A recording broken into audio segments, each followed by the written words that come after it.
warahmatullahi wabarakatuh, sobat-sobat Kangdang yang tercinta. Jumpa lagi di Endang Supriyadi Channel. Ini pada saat ini Kangdang lagi berada di lokasi wisata Cikole di Kebon Pinus. Nah, tetapi dalam situasi yang rileks ini, Kangdang ingin berbagi informasi dan pengalaman pada sobat-sobat Kangdang, terutama bagaimana cara mengajukan suatu gugatan kepada pengadilan negeri. Nah, jadi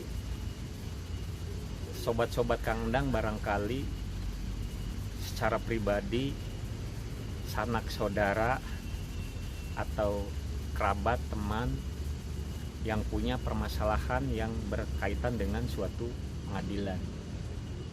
Nah, jadi gugatan ini bisa diajukan kepada pengadilan oleh setiap warga negara yang punya kepentingan hukum kepada pihak lain. Nah, semisal sobat-sobat ingin mengajukan suatu gugatan tentang wan prestasi misalnya. Nah, tentu yang namanya gugatan wan prestasi ini harus didasari dengan syarat-syarat yang memenuhi unsur-unsur yang tertera di dalam Kitab Undang-Undang Hukum Perdata di dalam pasal 1320. Nah, jadi kalau gugatan wan prestasi itu harus diawali dengan adanya suatu perjanjian yang sah menurut hukum perjanjian gitu. Nah, jadi yang disyaratkan di dalam pasal 1320 Kitab Undang-Undang Hukum Perdata itu ada 4 syarat. Yang pertama itu kecakapan para pihak. Artinya orang-orang yang akan mengikatkan diri di dalam suatu perjanjian itu harus orang-orang yang cakap. Cakap di sini berarti orang yang tidak hilang ingatannya atau anak yang berada di bawah umur. Nah, itu belum bisa untuk melakukan suatu perbuatan hukum. Nah, yang kedua, ada kesepakatan para pihak yang akan mengikatkan diri dalam suatu perjanjian yang akan dibuat tersebut. Nah, yang ketiga itu ada suatu klausal yang halal. Jadi klausal yang halal ini isi perjanjiannya itu harus mendasar dan tidak boleh adanya hal-hal yang sifatnya merugikan atau ada hal-hal yang sifatnya suatu pasal yang di kemudian hari itu akan merugikan salah satu pihak. Nah, yang keempat itu adalah sesuatu hal tertentu. Jadi sesuatu hal tertentu di sini bisa dijabarkan bahwa isi perjanjian itu harus benar-benar disepakati oleh para pihak dan tidak bertentangan dengan undang-undang. Nah, kemudian setelah menjadi suatu perjanjian, lalu para pihak ini menandatangani kontrak yang telah dibuat tadi.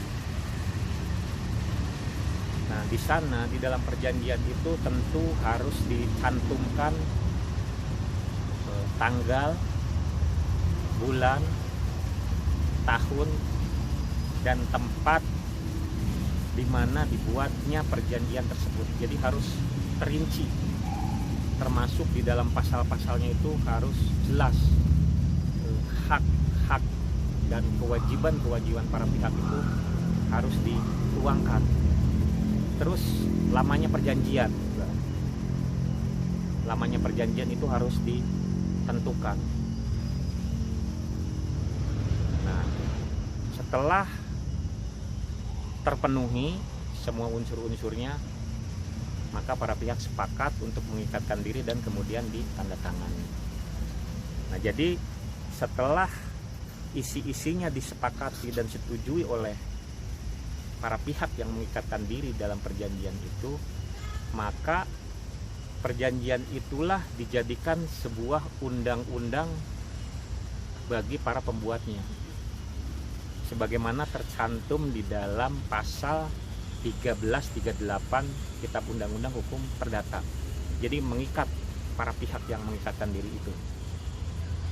Nah, kemudian apabila di suatu waktu setelah perjanjian itu ditandatangani dan dengan berjalannya waktu, atau telah berakhirnya isi perjanjian yang disepakati, namun ada salah satu pihak yang wan prestasi, dalam arti yang mengingkari daripada isi perjanjian itu, maka proses penyelesaiannya itu bisa dilakukan dengan cara musyawarah untuk mencapai mufakat. Seperti apa solusinya? Nah, apabila memang dalam proses penyelesaian secara musyawarah dan mufakat menemui jalan buntu sehingga menghendaki pihak yang dirugikan itu mengajukan gugatan ke pengadilan. Dalam hal ini jurisdiksinya ke pengadilan negeri, di mana kita sebagai penggugat itu tinggal. Jadi bagaimana tata caranya untuk kita melakukan gugatan wan prestasi? Nah, tentu gugatan wan prestasi ini harus diperhatikan soal nilai kerugian. Nah, bila nilai kerugian itu 500 juta ke bawah, bisa dilakukan oleh suatu gugatan sederhana, tetapi gugatan sederhana ini sifatnya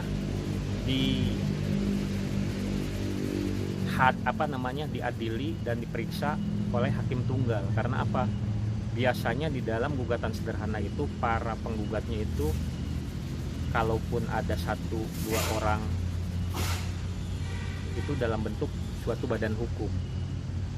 Jadi gugatan sederhana itu penggugatnya 1 orang dan tergugatnya 1 orang. Kalau lebih daripada itu berarti menggunakan gugatan yang sifatnya gugatan umum, gugatan wan prestasi yang penggugatnya lebih dari 1 orang dan tergugatnya juga lebih dari 1 orang, tetapi tidak mewakili suatu badan hukum.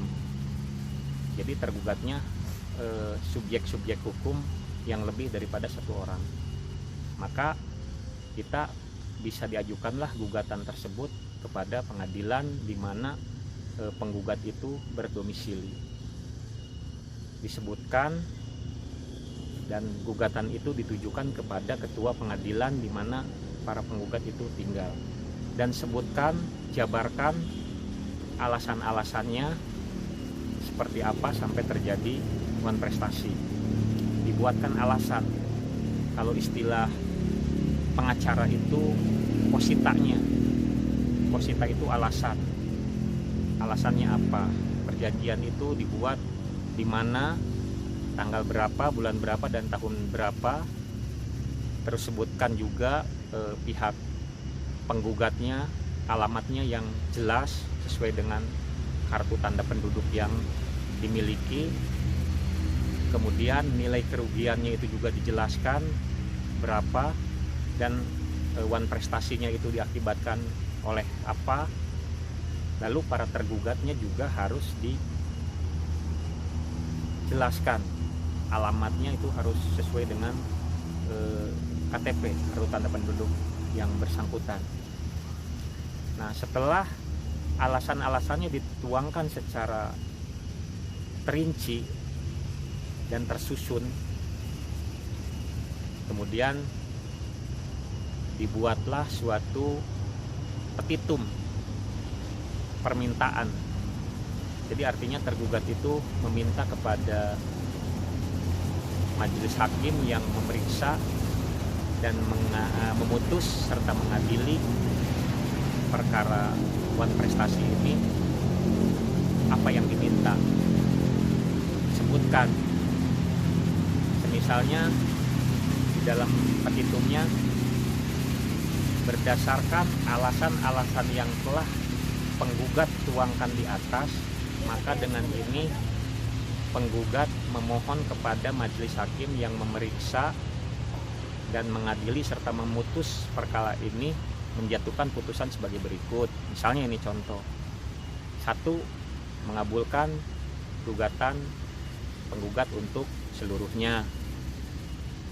Gitu. 2. Menyatakan bahwa tergugat telah melakukan perbuatan wan prestasi, dan seterusnya dan seterusnya dan seterusnya.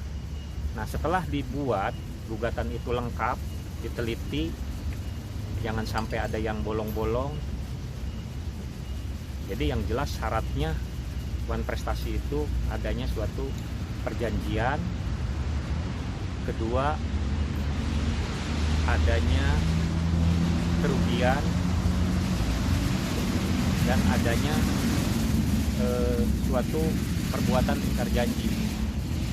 Karena tadi kan telah melakukan musyawarah tapi tidak memenuhi kesepakatan. Nah, itu sebagai bukti adanya analisa terjadinya perbuatan ingkar janji. Nah, kemudian kita daftarkan kepada kantor pengadilan. Di sana ada pelayanan satu pintu.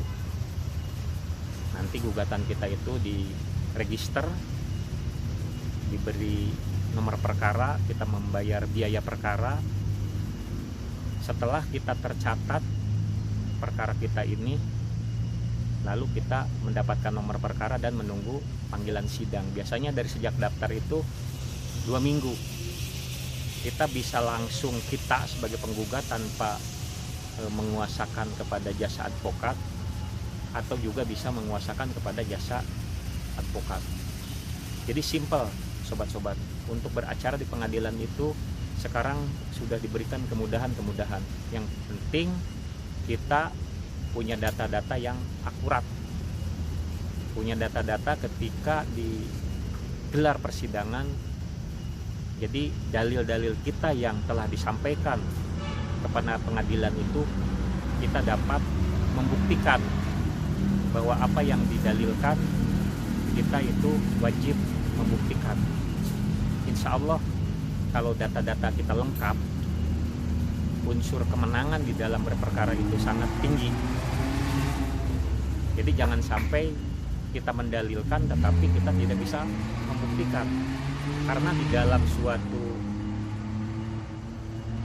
adagium hukum mengatakan bahwa siapa yang mendalilkan itu harus dapat membuktikan. Ketika tidak bisa membuktikan dalil-dalilnya itu, maka perkaranya itu unsur kekalahannya sangat tinggi, sobat-sobat. Nah, ini sekilas paparan dan ilmu pengetahuan dari Kang Endang. Mudah-mudahan bermanfaat bagi sobat-sobat Kang Endang yang ingin beracara di pengadilan sendiri tanpa menggunakan jasa pengacara. Jadi bisa kita bersidang sendiri sambil kita belajar dan mencari pengalaman. Nah, ini Kang Endang supaya sejuk ini di situasi kebun pinus Cikole supaya pikiran fresh. Kita habis 7 hari bekerja. Nah, hari Minggu ini dimanfaatkan untuk refreshing dan sambil Kang Endang berbagi pengalaman dan pengetahuan kepada sobat-sobat. Oke, jangan lupa komen di YouTube Kang Endang, di Endang Sukadi Channel bila ada hal-hal yang perlu ditanyakan. Oke, sobat-sobat, sampai jumpa lagi.